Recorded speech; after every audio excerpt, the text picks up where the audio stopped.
ইলিশ মাছ না পেলে তো ইলিশ মাছের পকোড়া বানাতে পারবো না আমরা। আবার প্রবীর দাদাও তো বাড়িতে নেই, কি হবে এখন? আমরা নিজেরাই নদী থেকে মাছ তুলে আনলে হয় না? আমরা কি কখনো মাছ ধরেছি? আমরা কি পারবো? আরে হ্যাঁ হ্যাঁ পারবো, চলই না।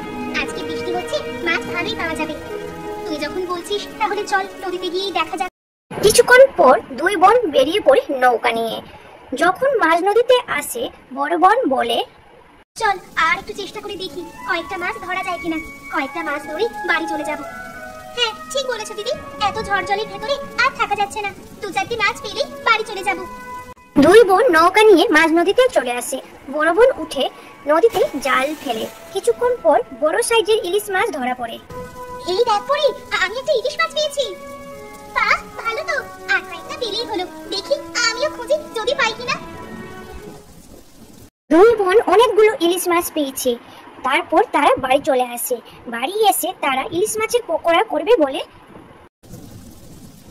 দিদি অনেকগুলো মাছ পেয়েছি, তাহলে আজ থেকে আমাদের ইলিশ মাছের পকোড়ার ব্যবসা শুরু করবে তো?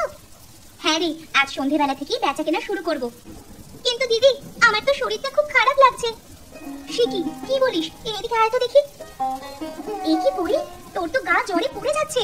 আচ্ছা তুই একটু বিশ্রাম নে, আমি একা সব সামলে নিতে পারবো, অসুবিধা নেই।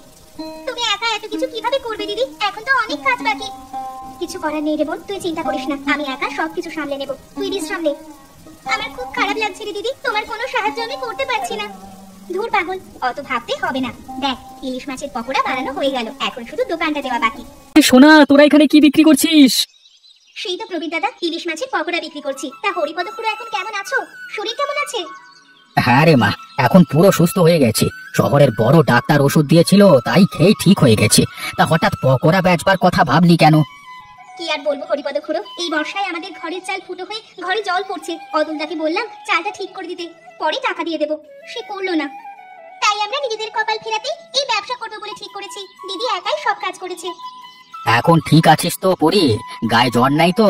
তা তোদের ঘরে চাল ঠিক করতে কত টাকা লাগবে বলেছে অতুল? হ্যাঁ এখন ঠিক আছে, পরি আমার সাথে পকোড়া বেচাকেনা করতে সাহায্য করছে। চাল সারাতে বলেছে 500 টাকা লাগবে। অত টাকা তো আমাদের কাছে নেই। এই ব্যবসা করে দেখি কত টাকা রোজগার করা যায়, তাহলে ঘরের চালটা অন্তত ঠিক করে নেব। তোদের এই চেষ্টা সত্যি প্রশংসনীয় রে। আর তাছাড়া বাজারে তো কোনো চপের দোকান নেই, তোদের এই পকোড়ার দোকান খুব ভালো চলবে দেখিস। দেখা যাক কত বিক্রি হয়, তাহলে কালকে আবার বেশি করে ইলিশ মাছের পকোড়া বানাবো। নাও না প্রবীর দাদা, হরিপদ খুড়ো, তোমরাও দুটো করে খেয়ে দেখো কেমন হয়েছে খেতে। আচ্ছা দে দেখি খেয়ে কেমন বানিয়েছিস। হ্যাঁ